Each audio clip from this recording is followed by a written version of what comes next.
The Tories relaunched their campaign, this time with Amber Rudd rather than Theresa May.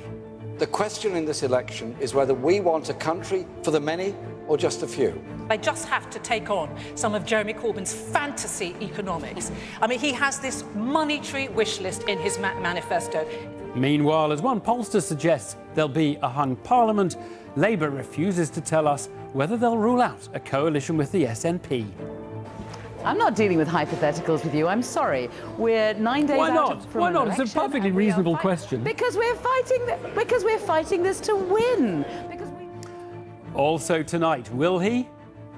We're going to cancel the Paris Climate Agreement. No decision yet, but it looks like he will honour that election pledge. And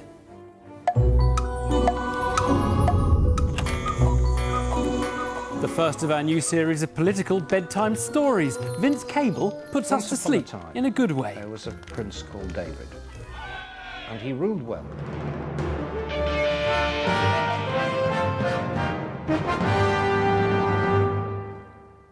Hello. Well, we had the nearest thing to a full-spectrum TV election debate this evening. 7 politicians, some of them candidates for Prime Minister, lined up in Cambridge with the conspicuous absence of the actual Prime Minister, Theresa May. She was replaced by Amber Rudd, the Home Secretary, who did an effective job at looking prime ministerial. The debate had some sparky moments and some recurrent themes and phrases. Everybody on stage had their highlights. But Nick Watt, our political editor, is at the venue. Nick, how did it go? Well, obviously, Jeremy Corbyn's late decision to turn up at this debate put the spotlight on Theresa May, who, as you say, was a notable absentee. And there were plenty of jokes about how the Prime Minister called this election the most important in her lifetime, and she could not be bothered to turn up. To which the Conservative Party says, thank you very much to those six parties. You are illustrating one of our key themes about this election, which is that if Jeremy Corbyn emerges as the leader of the largest party on June the 9th, the UK will be governed by a coalition of chaos. Now, what would I say about the overall verdict? Well, I would say there was no clear winner and there was no clear loser. Jeremy Corbyn did as he did in the Channel 4 debate on Sunday, spoke from the heart on matters dear to him, food banks, for example. Amber Rudd, well, she did what she did last year in the referendum debate, had some pre-packaged sound bites, one on a Monopoly board that didn't quite work, but she stood up pretty well against those 6 other parties and she delivered her core message, and the core message was the choice. Who do you want to negotiate Brexit, Jeremy Corbyn or Theresa May? Although a bit of a question mark on that one because, of course, Theresa May wasn't here. Right. Well, Nick, I mean, before this debate, YouGov had carried out another poll, and it makes pretty interesting reading tonight. That's right. A YouGov poll in the Times tomorrow says that the Conservative lead is now down to 3 points, 42 Conservative, 39 Labour. So what that means is there is now a dramatic tightening of the polls as far as YouGov is concerned, but big note of caution, that is not being borne out in other polls. ICM poll in The Guardian yesterday gave the Conservatives a 12-point lead. And I spoke to one senior Labour source, and this person said to me, we are clear that there is a pattern that the polls are tightening, but as to there being a dramatic tightening, well, they say they're going to be really cautious. Nick, thanks. We'll be talking about the polls and what's driving them a little later in the programme. But there were strong moments for everybody on stage, and as we've been saying, no game-changing gaffes. David Grossman was watching the TV debate as the argument progressed. Not since Godot or Captain Mannering's wife has a character so dominated a scene whilst not appearing. Jeremy Corbyn. There were 4 party leaders, Tim Farron, one Westminster Party leader, one co-leader and a stunt double. Amber Rudd. The first question of the night then, who's missing? Theresa May. Theresa May. Theresa May. The reason any leading lady sends a stunt double in her place is so she doesn't get damaged if things go wrong, and so with this, Amber Rudd's tactic was clear. Ignore the others, but slam Jeremy Corbyn hard at every opportunity. Jeremy, I know there is no extra payment you don't want to add to, no tax you don't want to rise. But the fact is we have to concentrate our resources on the people who need it most, and we have to stop thinking, as you do, that there's a magic money tree. You have to be accountable But of the money you want to spend. Have you been to a food bank? Have you seen people sleeping around our stations? Have you seen... But Jeremy Corbyn managed quite a few slams back. We cannot go on giving money away to the very rich. This government's proposing another 60 billion in tax giveaways in the next 5 years. Instead, I say turn it round and invest in the future of all of our people. And I was thinking how chaotic... With so many participants, the debate often descended into chaos, And trying to do... particularly when they were arguing about chaos. Chaotic. This is... What is chaotic? What is chaotic with you? As the government, the Conservatives were doing the most defending. Judge us on our record. On our record, we have cut. Okay. We have cut the deficit. But it wasn't the past that worried the Lib Dems so much as the future. What we have is a general election in 8 days' time. Theresa May assuming a colossal landslide. That's why she thinks she can ignore it all and not bother turning up tonight. And she's telling you, we will take your house off you, and we will allow you to know how much we'll let you keep after you've given me a colossal majority. So if tonight you resolve to vote Conservative on the 8th of June, you are resolving to give Theresa May permission to do what she likes. And remove university tuition fees. But in parts of the UK, of course, there are other parties to be judged on their records. You have a Labour government in Wales that is charging students to go to university. Why are you saying this here when you have an example of a Labour government UK government and a UK government policy? So Labour's different in UK and different in Wales. It's going to be a UK policy. I just think it is unbelievably cruel to be using those lives as bargaining chips. One of the big themes, of course, was Brexit, with the Greens attacking the government and Labour. But I want to be able to make the case proudly for free movement. I think free movement has been the most wonderful gift, the ability to travel and work and live and love in 27 other member states, and for them to come here. And I have to say I am sorry that the Labour Party now doesn't support that. Well, frankly... When the subject turned to terrorism, the UKIP leader called for internment of suspects if necessary. That there's a possible 23,000 jihadis out there who want to do us harm. I'm sorry. They hate our freedom and our liberty. Let me finish. Not give away our freedom and our liberty. Very briefly, Angus Robertson. British lives over the human rights of any jihadi any day. Thank you. I remember the question was about terrorism and extremism, and you notice that UKIP went straight for Muslims. Yeah. We remember it wasn't. It's my time to speak. It's not my time to speak. It wasn't a Muslim who shot Joe Cox. At the end of the 90 minutes, two questions hung in the air. Was Theresa May harmed or helped by not being there? And was a single voter's mind changed by any of it? David Grossman. Well, as is traditional with these things, the debate was tonight followed by rounds of frantic public relations from all sides in the so-called spin room. It's all wrapped up now, but just before we came on air, I caught up with the Brexit Secretary, David Davis. We'll hear from him in a moment. And I also spoke to Labour's Shadow Foreign Secretary, Emily Thornberry. And I started by asking her whether Jeremy Corbyn taking part in the debate plays into those Tory warnings of a coalition of chaos. Well, I think that's probably the desperate attempt of Conservative Party Central Office to try and spin this. But you know what? I think that if I was Amber Rudd, I would be going back to Theresa May and saying, you really owe me. You know, I'm asking, I'm in front of all those people, and I say, judge us on our record. And people laughed, and I had to be there and front that up. And you should have been there to front that up, because you're supposed to be the Prime Minister. You're supposed to be the one who's strong and stable. You're the one who's supposed to be so, you know, able to negotiate Brexit, and yet you're not even prepared to debate with people. I still just want to push a little harder on the coalition of chaos line, because at the last election, many thought it was rather effective. And the polls, which have had this surge for Labour, the polls perhaps suggest a hung parliament is more likely than we'd thought. And that means there could be a coalition led by the Labour Party. You know what I'm going to say, Evan? You know, we don't believe the polls. We don't pay attention to polls. What we're doing is we're out there to win it. We do sense on the ground that things are beginning to change and that they want to listen to us and that they do see that there is an alternative, and an alternative which is a potential government that has a vision for Britain and is about hope and is about an alternative. It does not have to be this way, and the power is in the hands of people, and they can decide that no, despite the fact that you guys in the media and everywhere else has all been saying, oh, Theresa May is gonna walk it. It's just a question of how big a majority is going to be. No, it's up to the people to decide. Indeed. And the people are beginning to listen to us and realise that we are a serious alternative. It does not have to be like this. OK, no, point made. So you can just clarify for the hypothetical situation in which it is a hung parliament, that Labour will not have a coalition agreement with the Scottish National Party, correct? We can take that as read.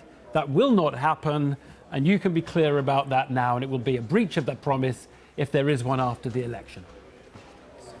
I'm not dealing with hypotheticals with you. I'm sorry. We're 9 days Why out not? from Why an not? election, It's a perfectly and we are reasonable question. Because we're fighting this to win. Because we want to have a majority in the House of Commons, and we want to be the next government, and we are putting forward our alternative to the British people, and it's for them to decide which government they want. Because one thing's for sure, it's either going to be a Labour government or a Conservative government, and that's how it is. Right. So it is very interesting that you won't rule out a coalition with the SNP, and anybody listening to you will say, if we don't agree with Emily Thornberry that it may be a hung parliament, then we'd be right to think they will do a deal with the SNP. We put our faith in the British people and in our ability to be able to put forward our arguments and our alternative vision. And the fact is, you know, this is the biggest star that we have in our show, which is a series of ideas and an alternative vision for Britain. OK. Let me just take a couple of points in there, if you want to wave the manifesto. The manifesto says it is very carefully costed. It's not that funny. It says it's very carefully costed. I'm laughing because I know you're going to start asking me numbers. I'm not going to do the thing. It's Believe me, I'm not going to do the testing. I'm trying to test you on your numbers. I'm not. However, there are some policy areas. There are some policy areas where it's simply not costed. Are benefits going to be uprated or not? Because working age benefits, on Monday, Jeremy Corbyn said they would be, but there's no cost in there for that. That's not a costed manifesto, is it?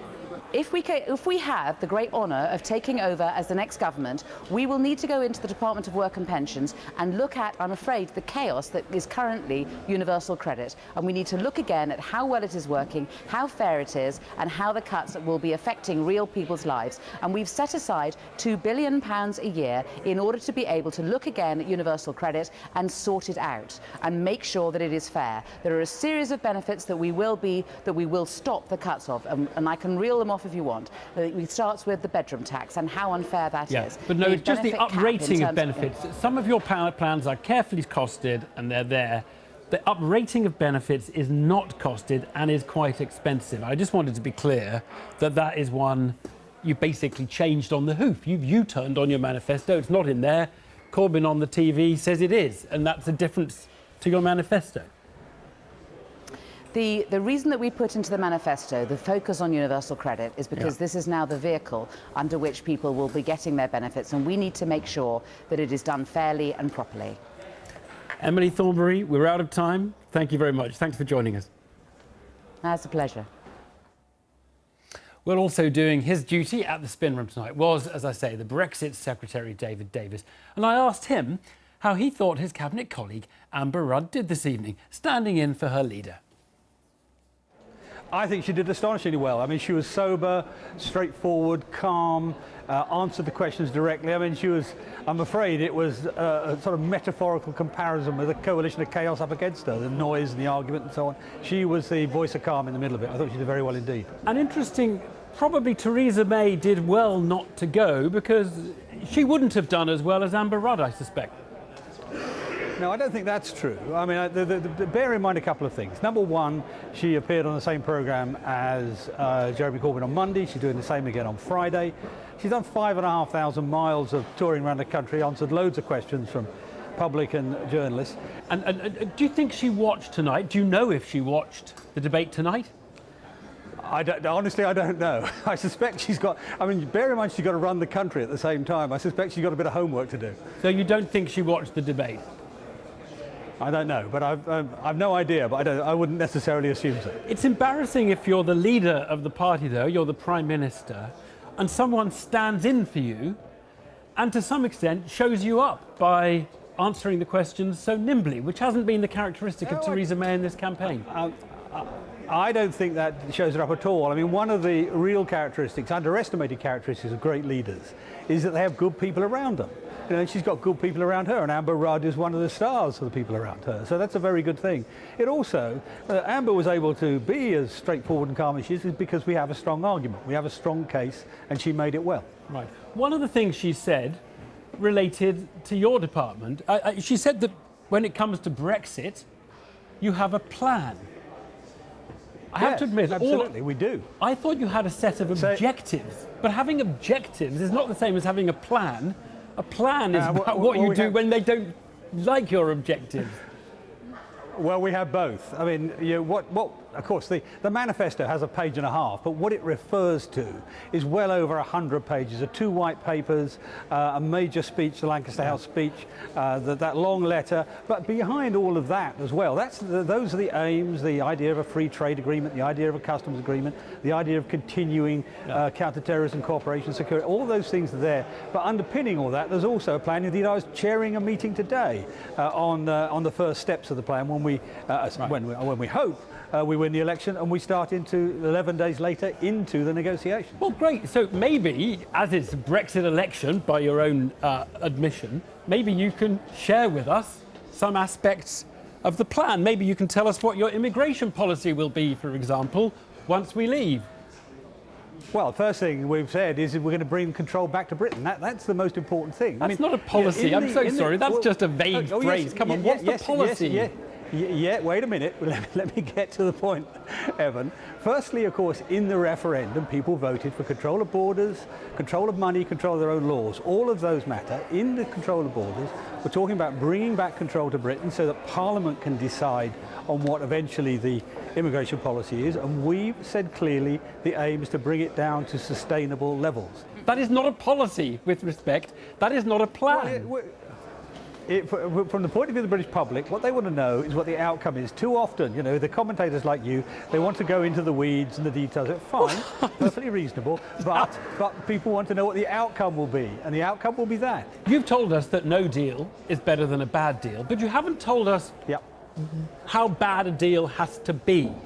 I just want to ask you, would you walk away, literally say, no deal, if, for example, the European Court of Justice had to be involved in the European Aviation Agreement that we signed or something like that? Is that simply no deal is better than a deal that has anything with the ECJ? Well, there are many components of a bad deal, and we're not going to draw the lines for you so that our negotiating interlocutors on the other side can say, oh, we can push it to there and we can push it to there. What I will say to you is we're not going to have the European Court of Justice ruling on issues inside Britain. But this isn't a plan. This is a lot of things you just say that you're going to do.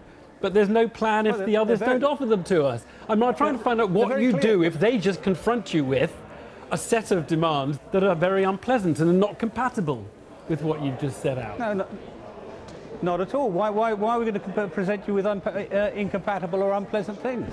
What we're saying is we're looking for the best deal possible. A free trade agreement, a customs agreement, you know, an agreement on counter-terrorism and on security. Those are not unpalatable things. And in addition, we're going to seek to open up the free trade agreements to the rest of the world. They're all very good things, not very bad things. Okay. Just the last one. There's another poll this evening. A YouGov poll has something like a 3% difference between the Tories and Labour. What are you reading into this surge? Maybe too much Theresa May and not enough Amber Rudd on the campaign? Look, you've been a TV commentator, a radio commentator for a long time, and you're very numerate. You, above all people, should know how untrustworthy polls are. What it does do is remind people that if you don't have Theresa May going to that negotiation 11 days after the election, it'll be Jeremy Corbyn. And the people watching your programme have got to make a decision which they want. I know which is clear to me. David Davis there, speaking to me earlier. Well, this has not been the election the Tories thought it would be when they called it an easy cruise to a much enhanced majority, all based on the broad appeal of Theresa May. Something has gone wrong. Instead of being on a roll, the party seems to be in the midst of a wobble. Although still in the lead, according to the polls, it's hard to think of an election that has seen a more dramatic turn against the leader than this one. But the Conservatives are a party keen to get a grip, and Newsnight's learned that campaign chief Lynton Crosby has been given an enhanced role for the final week. Nick, what again now on what next for May? Just a few short weeks ago, Theresa May was banking on a blue surge, sweeping her back into Downing Street with an emphatic mandate. It turns out that a few weeks is now an eternity in British politics. With just 8 days to go, our strong and stable Prime Minister is stumbling towards the finishing line. Elections rarely work out as they're meant to work out. It looked like this was going to be a very boring campaign. It hasn't turned out that way. I think in lots of ways what the Conservatives have done is very admirable, because actually I think they looked at this huge problem of social care, which is growing because, luckily, I'm growing older myself, we're all living longer, and it's a problem that has to be addressed sometime. But to do that kind of in the middle of an election campaign isn't always the best timing, and that's made it a much more interesting campaign. The new pressure on the Prime Minister followed an estimate by the pollsters YouGov that Theresa May could lose 20 seats. Tory High Command is disdainful of the findings. They believe the Prime Minister is still on course for a decisive victory on the grounds that Jeremy Corbyn is not seen as a credible Prime Minister. For all the bullish talk amongst senior Tories, Cabinet Ministers acknowledged that their campaign did experience a wobble last week after Theresa May's U-turn on social care. The rare nerves in the May camp led to one major change. Sir Lynton Crosby, who masterminded David Cameron's victory in 2015, has taken sole command of the Tory election campaign. Everybody, bar the Prime Minister, now answers to him. Under Lynton Crosby's leadership, there has been a renewed focus on the original issue the Prime Minister said would decide this election: who is best placed to deliver Brexit. David Cameron's former Director of Communications believes he will strengthen the campaign. People are willing to follow him. They're willing to go over the top with him and go in the direction that he sets. He's a very charismatic person. And I remember in 2015, lots of people just wanted to follow what he said and were prepared to listen to him and hear what he had to say. But he was also very clear in 2015, I am in charge. The dominant role now played by Lynton Crosby shows how the architect of the original social care policy, the Prime Minister's Joint Chief of Staff Nick Timothy, has been damaged by the U-turn. One minister told Newsnight that after the election there will be calls to curb the unconstitutional dominance of Timothy and his colleague Fiona Hill. Ministers say the Prime Minister's authority has taken a knock. They say she can recover, but only if she secures a decisive victory. The unofficial target is a parliamentary majority of at least 50. Anything under that, and ministers will ask questions about why the Prime Minister inflicted this election on the British people. Welcome to the BBC Election Debate 2017. Theresa May's less than perfect campaign was forced onto the defensive again tonight over the television leaders debate. We invited the leaders of 7 parties to take part. Some are here, others chose to send senior representatives. But Gordon Brown's former pollster believes the Prime Minister is still in a strong position. The Tories lost a little bit of that message discipline that they're so good at. They allowed themselves to be distracted from their basic Brexit positioning, which I now note they've gone back to. And I think if they can now stick to that, then they will coast home and it will not be a problem for them. It turns out that a late spring tide that should have allowed Theresa May to sail back into number 10 contains some treacherous undercurrents. The Prime Minister is bruised, but she remains convinced that the blue tide is, after all, heading in one direction: a clear win. Nick, what there? Well, now we have to talk about the opinion polls, because silly as it is to endlessly dwell on forecasts of an election result when we know the actual results in just 8 days, it is still impossible not to be gripped by what is going on. Part of it is that the polls have moved a lot against the Conservatives, but the main point is that the polling experts are now coming up with a variety of plausible stories that diverge massively. Chris Hanratty and his team, who we actually used at the last election here at Newsnight, They give the chance of a Tory majority at 98%. YouGov, as we've been saying, have now published projections that have as their central forecast a hung parliament. Come next week, YouGov will either be the polling industry's heroes or zeros. Well, to help us understand what's driving the variety, Chris Cook, our policy editor, is with me. Is the spread between the polls unusual at the moment, Chris? It is unusual. At the moment, for example, Nick mentioned that YouGov poll that's coming out tonight, 3 points lead for the Tories. Survation have a 6-point lead for the Tories. ICM have a 12-point lead for the Tories. In fact, if you go back historically, if you go back to 1970, there have been 800 occasions on which 2 polling companies have both published a poll on the same day. And on average, they disagree with one another about the size of the Tory or Labour lead by 3.5 percentage points. At the moment, we're getting days with 6, 8, even 12 percentage point divergences. So these are not unprecedented, but very big numbers. Okay. What is it that is driving the difference from a 3% YouGov Tory lead to a 12% ICM Tory lead? So some of this may be just the fact of Labour's very rapid rise, which just causes problems for pollsters, but we won't get into that.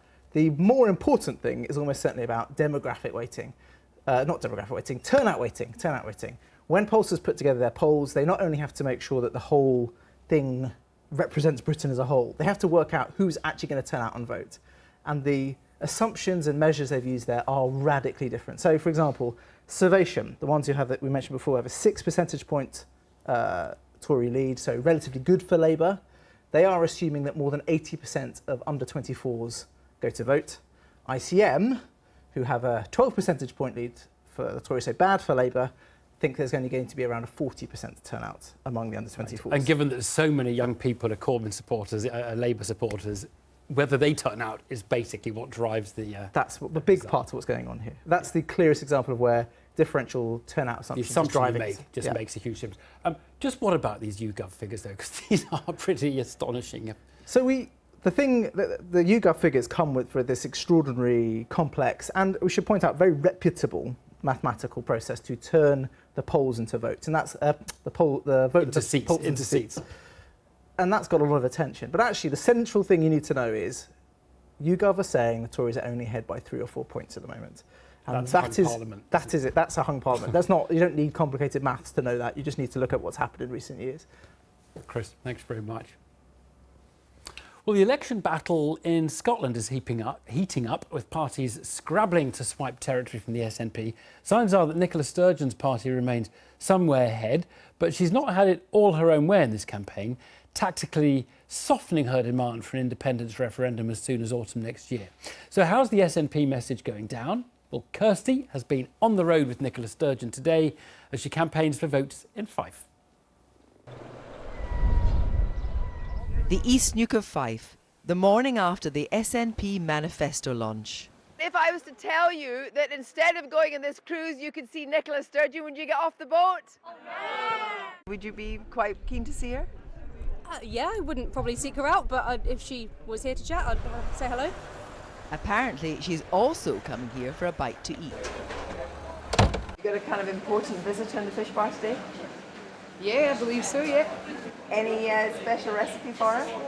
Well, obviously our traditional haddock and chips is the most popular. It's award-winning, so I'm sure she'll enjoy that. In Pittenweem, a mile away, there are still more than 30 fishing boats.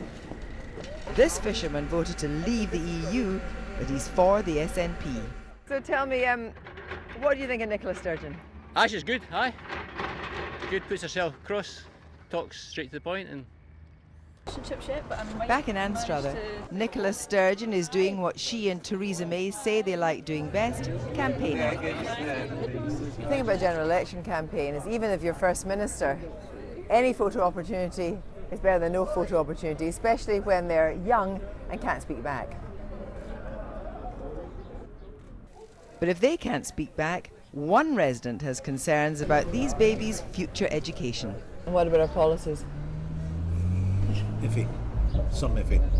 What's iffy? But generally, they're not bad on a whole, but education she's got to survive. And there have been repeated questions during this campaign about what the SNP have done with their decade in government. I sat down with the First Minister. Now, 2 years ago, you said that you wanted to be judged on your education record. dropping our position in Scotland since 2006 on several different key indicators in the PISA International Study. 10th to 19th position internationally on science, 11th to 23rd on reading, 11th to 24th on maths.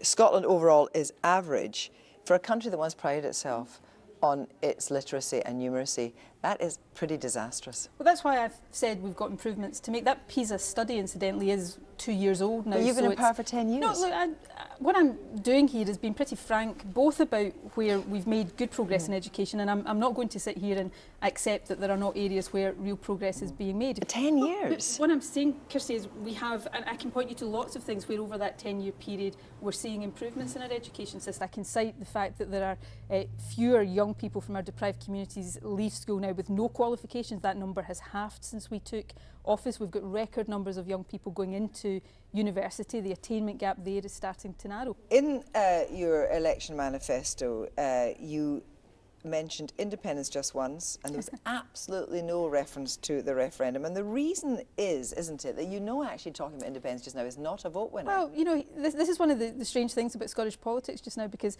if you're interviewing any of my political opponents, what they will tell you is that I talk about nothing but independence. Now, the fact of the matter is, my position on giving people a choice at the end of the Brexit process is clear, but I'm also fighting a Westminster election where I think it's also really important to talk about what SNP MPs can do to stand against further Tory cuts and to strengthen Scotland's hand in the Brexit negotiations. If the Tories take target seats, if they say take 10 of the target seats, you may even lose your deputy leader if that happens, would you then accept that this has been a high watermark for independence? Well, look, you know, I hear these things all the time. We had an exceptional election result in 2015. I hope we can repeat that, and we're working hard to do that. But, I mean, you know this well. Before that election result, the most MPs the SNP had ever had in our entire history was 11. We had 6 in the Parliament before we got 56. So I get people saying to me now, you know, if you only get 50, if you only get 45, if you only get 40, that's somehow a disaster. It's a ridiculous way of looking at things. In the Times today, there is a poll which suggests a hung parliament. In that scenario, would you do a deal with Theresa May? No. I wouldn't put a Conservative Prime Minister into office. Even if she said, Nicola Sturgeon, I am going to give you top billing next to me at the Brexit negotiations. Look, we have Tory, and for my lifetime, Tory governments have been damaging for industry, for public services, for public finances in Scotland. I think I've got a duty to be honest with people. I wouldn't support a Conservative Prime Minister. You've already said that there could be some kind of accommodation with Labour, but could you really do a deal with Jeremy Corbyn, a man that you've said is not fit to be Prime Minister? Seriously? I'm trying just to be frank with people. I said it in 2015. If the arithmetic made a progressive alliance possible, I would want to explore the SNP being part of that, not as a formal coalition, but I also have to deal in reality. And I don't think that's where we're headed in this election. Did Theresa May wrong-foot you by calling this election? I think on what I've seen over the last few days, she wrong-footed herself in calling this election. You know, I think it's been bizarre watching the Prime Minister who called this election appear to be the most unprepared of the leaders for this election. She can't answer basic questions. She has spent the election trying to dodge scrutiny and avoid talking to real voters. So I think if Theresa May's wrong-footed anybody by calling the election, it's herself, and she's probably already starting to regret it. Nicola Sturgeon may be confident, and if the polls are right, it's a fairly safe bet that the SNP will win a majority of seats in Scotland. But if, as is predicted, the Conservatives increase their toehold, then the danger for the Nationalists is that they may be seen to have lost the momentum for independence. But with just over a week to go to the election, that is something that Nicola Sturgeon is just not prepared to swallow. Kirsty talking to Nicola Sturgeon there. And we should say that we've approached the other main parties in Scotland to arrange similar interviews with their leaders, and we'll be hearing from them before the election. Maybe they'll be eating chips as well. Now, the world's been waiting with a degree of trepidation for Donald Trump to make up his mind on whether the US will withdraw from the Paris Climate Change Agreement. He's been teasing us a bit today with a tweet. I'll be announcing my decision on the Paris Accord over the next few days. Make America great again. We'll Make of that what you will. Is the US ready to walk out of the deal, and what difference would it make to the planet if it did? Paul Bodnar served as climate change advisor to President Obama and helped negotiate the Paris Agreement. He joins us over the internet from Boulder, Colorado. Bjorn Lomborg, around the Danish government's Environmental Assessment Institute, wrote The Skeptical Environmentalist and has reservations about the agreement. He's in Washington. Evening to you both. Bjorn Lomborg first. I mean, good riddance to Paris? Would that be your take on it? Well, look, fundamentally, we know that even if everyone did everything they promised in Paris, which of course is not going to happen because Trump has already announced that he's not going to do the Clean Power plan, but even if everyone did it, it would only get us 1% of the way of what politicians have promised us. So it was already a very expensive treaty that would do almost no good. So the whole conversation that we're having right now, is Trump going to leave or not, is not going to make much difference. It's just a difference between ineffective treaty and very ineffective treaty. But it does offer us an opportunity to start talking about, is there a smarter way forward? And the short answer is, yes, there is a much better way to actually try to help fix climate instead of going down this basically block road to Paris. Let me put to Paul Bodnar, it is true, isn't it? Paris is not the saving of the planet, is it? Paris is necessary but not sufficient. You know, it comes at the end of 25 years of trial and error at the international plane to try to come up with a framework for nations to ratchet down their greenhouse gas emissions. And it's a long-term framework. The pledges that were made only go to 2030. They will be followed by other pledges for the future. And already the 2030 pledges will bend down the estimated global emissions curve such that planetary warming is significantly less. So it's a foundation to build on. It's not sufficient, but it's the best hope we've got. And Paul Bodnar, just what do you think the rest of the world should do now? I mean, if America leaves, should they play hardball? Should they have sanctions against American goods that are made in industries that don't face the same environmental constraints that our industries do? How do you think they should play it? Well, the rest of the world has made quite clear that they intend to carry on. One of the changes that happened over the last 15 years or so since Kyoto and Copenhagen is that countries have realized that making this transition to a clean energy economy is in their economic interest. And so if you look at the size of the global clean energy market for goods and services, which is already about $1.5 trillion and growing rapidly, it's a huge economic opportunity for Chinese firms, for European firms, and I think they will be only too happy to pick up the slack from the United States in that regard. It's rather sad for our exporters and our businesses, however. Bjorn Lomborg, I saw you scoffing as Paul was saying all of that. I mean... And I'm sorry, we just got to get back to reality. Look, the point is, right now, the International Energy Agency tells us that we're spending more than $150 billion every year to subsidize this green economy that Paul is telling us is already effective. No, it only works because we're putting lots and lots of money into it. And then we got to ask, are we getting much climate benefit out of it? And the answer is no. Over the next 25 years, the International Energy Agency estimate we will be spending about $3 trillion just in subsidizing inefficient solar and wind. Right.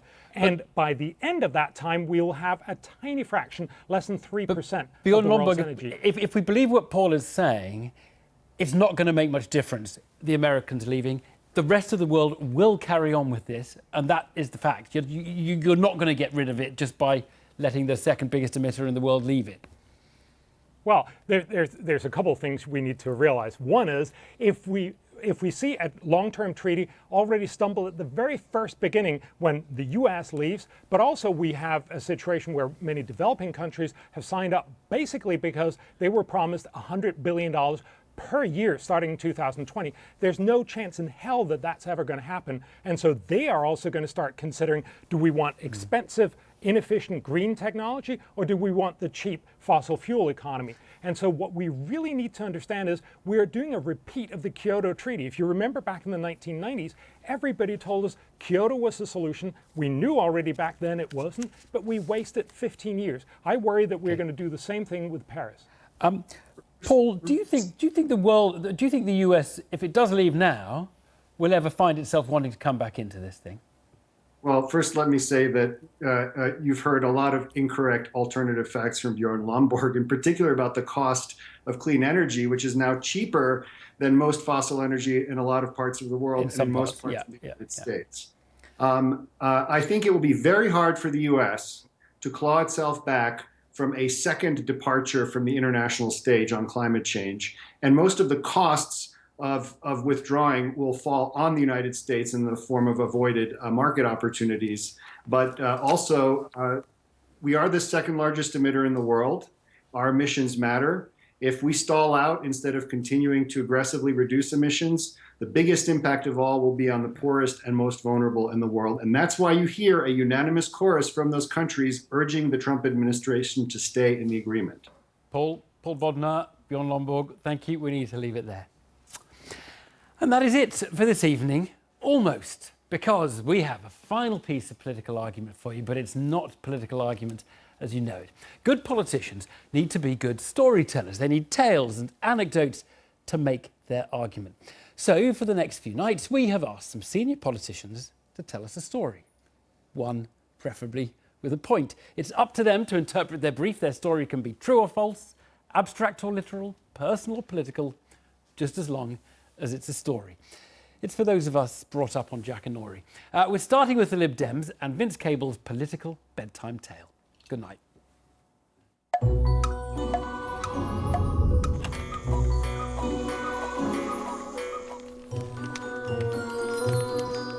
Once upon a time, there was a prince called David, and he ruled well with a team of very wise advisors.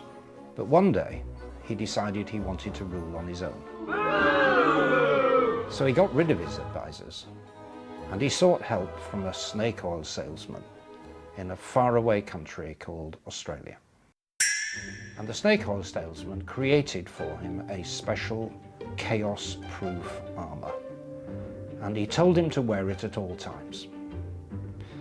And the prince's sycophantic advisors told him that if he did that, he would be completely infallible. So to prove his strength, he decided to wage war on a rebellious tribe in a place called Farage Land.